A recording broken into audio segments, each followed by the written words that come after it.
நடிக்க பழக்குதல் என்பது எந்த வகையிலும் இஸ்லாமிய ஒரு அதாவது இஸ்லாம் அனுமதிக்கின்ற ஒரு விஷயமாகவோ அடுத்தது ஒரு நல்ல பயிற்சியை உருவாக்கக்கூடிய ஒரு கான்செப்டாகவோ அதை எடுக்க முடியாது. மார்க்க ரீதியாக நடித்தல் கூடாது. அது எந்த நோக்கத்துக்கு நடித்தாலும் சரி, நல்ல நோக்கத்துக்கு நடித்தாலும் சரி, கெட்ட நோக்கத்துக்கு நடித்தாலும் சரி, நடிப்பது என்பது இஸ்லாத்தில் தடை செய்யப்பட்ட விஷயம். சில மவாதியாக சில தரூரத்தான இடங்கள் இருக்குது, மிகவும் அவசியமான அத்தியாவசியமான இடங்கள் இருக்குது.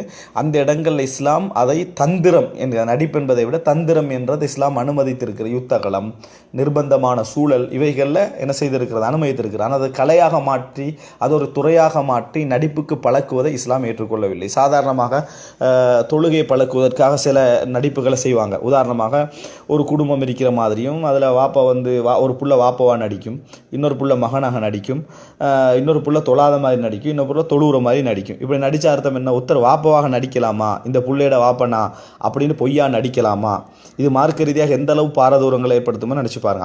ஆம்பளையாக நடித்தாலும் சரி, ஒரு சின்ன பிள்ளைய வாப்பவாக நடிக்க வைக்கிறதும், இன்னொன்று அவர் ஒரு புள்ளையோட வாப்பவாக சொல்கிறதும், இவர் அவரை மகன் என்று சொல்கிறதும் நடிப்புக்கு எந்த வகையில் அதை சரியாக அமையும்? இப்படி நடிக்கிறது மிகப்பெரிய ஒரு தவறை என்ன செய்யும் ஏற்படுத்தும். ஒன்று அதாவது தர்பியா ரீதியாக பயிற்றுவிப்பு ரீதியாகவும் ஒரு தவறு, அதில் இரண்டாவது மார்க்க ரீதியாகவும் அது என்னது தவறு என்பதை நம்ம புரிந்து கொள்ளணும். இது தவிர்க்கப்பட வேண்டிய விஷயம். ரசூலுல்லாஹி ஸல்லல்லாஹு அலைஹி வஸல்லம் அவர்கள் லா உஹிப்பு அன்னி அஹ்கி இன்சானன், ஒரு மனிதனைப் போல நான் செய்து காட்டுவதை நான் விரும்பவில்லை என்று ரசூல் ஸல்லல்லாஹு அலைஹி வஸல்லம் அவர்கள் சொன்னார்கள் என்ற செய்தியை நம்ம என்ன செய்கிறோம், பார்க்கிறோம். அப்போ அடுத்தது தொழாத மாதிரி நடிக்கிறது, சிற்கு செய்கிற மாதிரி நடிக்கிறது. ஒரு அண்மை காலமாகலாம் தர்காவுக்கு போகிற மாதிரியும் கோயிலுக்கு போகிற மாதிரியும் ரெண்டு பேர் டிஸ்கஸ் பண்ணுற மாதிரியான சில நாடகங்களை என்ன செய்தார்கள், உருவாக்கினார்கள்.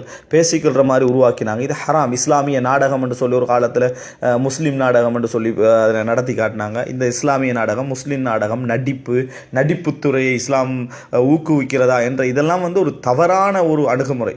இந்த பயிற்சிகள் உண்மையிலேயே இது ஒரு திறமையும் கிடையாது, இது ஒரு கலையும் கிடையாது, நயவஞ்சகத்துக்கான சில பயிற்றுவிப்பாகத்தான் நம்ம இதை என்ன செய்யணும், கருதணும்.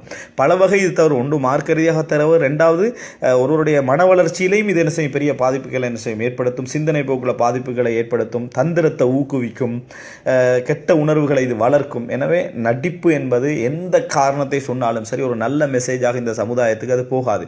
இன்னும் சொல்ல போனால் அதாவது ஒரு செய்தியை நம்ம எத்தி வைக்கிறது ஒரு அம்சம், இன்னொன்று அது எந்த அளவுக்கு தாக்கம் செலுத்துது, எந்த அளவு மனதில் நீடிக்குது என்பது இன்னொரு அம்சம்.